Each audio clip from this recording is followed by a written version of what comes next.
A single book can move mountains. It changes our thinking, our thought process, the way we absorb information, how we grow, learn, and diversify. Hindsight is a powerful tool. With this video, we hope that if you're young, you'll read these books and reap the benefits of them. And if you're older and still want to move those mountains, then you'll grab one of these and start today. Here are 10 books you wish you had when you were younger. Welcome to alux.com, the place where future billionaires come to get inspired. If you're not subscribed yet, you're missing out.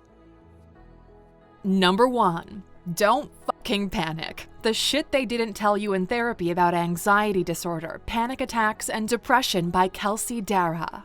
Your desk is a mess, your dishes are piled up in the sink and you can't find your deodorant. You hear your phone begin to ring and you still need to get your dog to the vet. You start to feel that panic creep up into your throat and your chest begins to tighten. It's all too much to deal with, so you sink into the floor and weep. We don't give enough time to our mental well-being, and this book is a powerful tool for several reasons. 1, you realize you're not alone. 2, the book helps you realize there's not an overnight quick fix, but there are ways to achieve a long-term recovery. And 3, how it is possible to manage your shitty thoughts and start thinking your way to a better mental balance. It's the type of book that you'll read often, and when you slip or need a hand, you'll go back to the wise and humorous words of Kelsey Darragh. Number 2. The Power of Habit by Charles Duhigg. Duhigg is an award-winning New York Times business reporter, and he delves deeper into how powerful our habits are. From the simple example of a woman who had fundamentally changed the patterns of her brain over the course of 2 years by quitting smoking, running a marathon, and getting a promotion at work, to far more influential changes like Febreze, which was nearly discontinued but went on to become a billion-dollar earner. The crux of the book is that habits are not destiny. As explained by Goodreads, The Power of Habit contains an exhilarating argument. The key to exercising regularly, losing weight, raising exceptional children, becoming more productive, building revolutionary companies and social movements, and achieving success is understanding how habits work. The sooner you can get your hands on this book, the better, Aluxers. Number 3. How to Fail at Almost Everything and Still Win Big by Scott Adams. Scott Adams is the creator of the comic strip Dilbert, and he has released many books in his lifetime. We featured him in a video not too long ago titled 15 Things You Didn't Know About Scott Adams, where we pointed out that Adams believes that goals are for losers, passion is bullshit, and mediocre skills can make you valuable. The book highlights the cons of certain expected ideas about work and self. For example, we're led to believe that being selfish is not a good thing, but he argues that being selfish is essential to being able to help others when you're in a better place yourself. This book will have you second-guessing what you've been taught is normal and have you thinking a whole lot more critically over several pertinent subjects. Number 4. The Strength in Our Scars by Bianca Sparacino.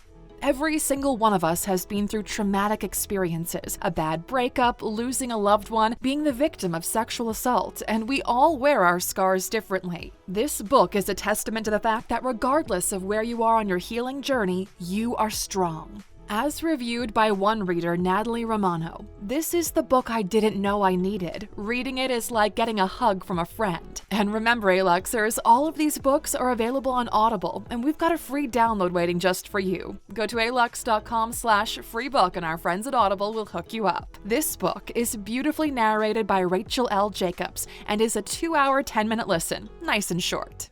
Number 5. The Giver by Lois Lowry. Look, you're either going to love this book or you're going to hate it. But the reason we're including it is that's exactly what the book is meant to evoke. There's no point in just reading a bland book that leaves you sitting on the fence going, meh.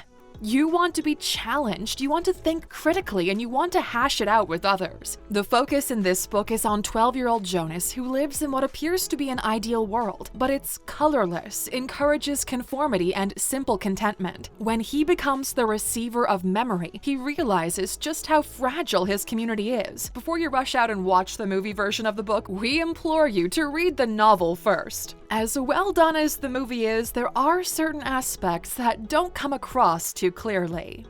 Number 6. Maps of Meaning by Jordan Peterson. In our video, 15 of the most valuable books you can read for free, we suggested this book by Jordan Peterson. As we said, in every culture there are myths and legends, and if you had to compare them, you would find there are similar threads of thought involving morality, the mind, and the structure of the world. Now, if you'd like to find out how and why, then this one needs to be part of your collection ASAP. Number 7. The Mountain is You: Transforming Self-Sabotage into Self-Mastery by Brianna Wiest. You might have seen her name before but never read any of her books, but now it's time you do. Brianna Wiest is an author, poet, and writer, and is best known for her writing on mindfulness, EQ, and spirituality. One thing most of us do pretty well is self-sabotage, right? We all want to be happy, to be at peace, and to have better, purer thoughts, but we put up mountains that inhibit us from achieving those goals. As one reviewer on Book Talk said, "This book would have changed my life if I read it in my 20s. The truth about self-help books, though, is you just might not be at the right place or time in your life to receive the help the book aims to provide. And that's okay too. Bookmark it and try again in a few months or even years, because you'll be in a different space when you try it again." Number 8. The Social Animal by David Brooks. In this nonfiction novel by David Brooks, you'll meet Erica and Harold. You follow their lives from infancy to adulthood and how their conscious and subconscious minds work. The crux of the story that Brooks is trying to get across is there are two levels of the mind, unconscious and the other conscious, and to be unconscious is far more important. As reported by the New York Times, Brooks is out to expose the superficiality of an overly rational view of human nature, but there's more than one kind of superficiality. There are lots of gender stereotypes throughout the book, but read it with an open mind to fully take on why Brooks has written it that way, and only then will you understand why we've included it in our list. Number 9. How to Win Friends and Influence People by Dale Carnegie. This is probably one of the most well-known books on our list, and despite it being published in October 1936, it's still as relevant today as the day it was written. Publishers have kept the book relevant by updating the language and anecdotes and chopping a few sections out that were deemed irrelevant for today's readers. It's often listed as one of the most influential books of all time, and it's one you'll derive so much value from, especially after the second and third read. Here are just a few areas it'll benefit you with. It'll help you out of a mental rut, help you make friends a little quicker and easier, help you earn more, and help you become a better speaker. And after hearing a list like that, it's all pretty relatable, right? We love this quote from Carnegie. "You can make more friends in 2 months by becoming genuinely interested in other people than you can in 2 years by trying to get other people interested in you." Number 10. You Are a Badass: How to Stop Doubting Your Greatness and Start Living an Awesome Life by Jen Sincero.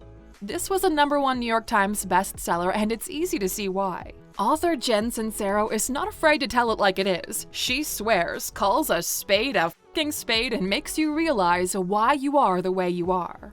As summed up by Goodreads, by the end of You Are a Badass, you'll understand why you are the way you are, how to love what you can't change, how to change what you don't love, and how to use the Force to kick some serious ass. And on that note, Alexers, what book do you wish you would have read when you were younger? We'd love to hear your suggestions, so please share them in the comments section. And of course, you get a bonus book for sticking with us until the end. The book you wish your parents had read, and your children will be glad that you did, by Philippa Perry. Being a parent is challenging. Just when you think you've nailed something, everything goes to shit and you start all over again. This book is a must-read, especially if you want to have children one day and have meaningful relationships with them. It helps you uncover how your upbringing could influence the way you raise your children, whether positively or negatively. It helps you validate your child's feelings and how to break down negative patterns. Finally, it helps you realize that you're not perfect and your parents were certainly not perfect either.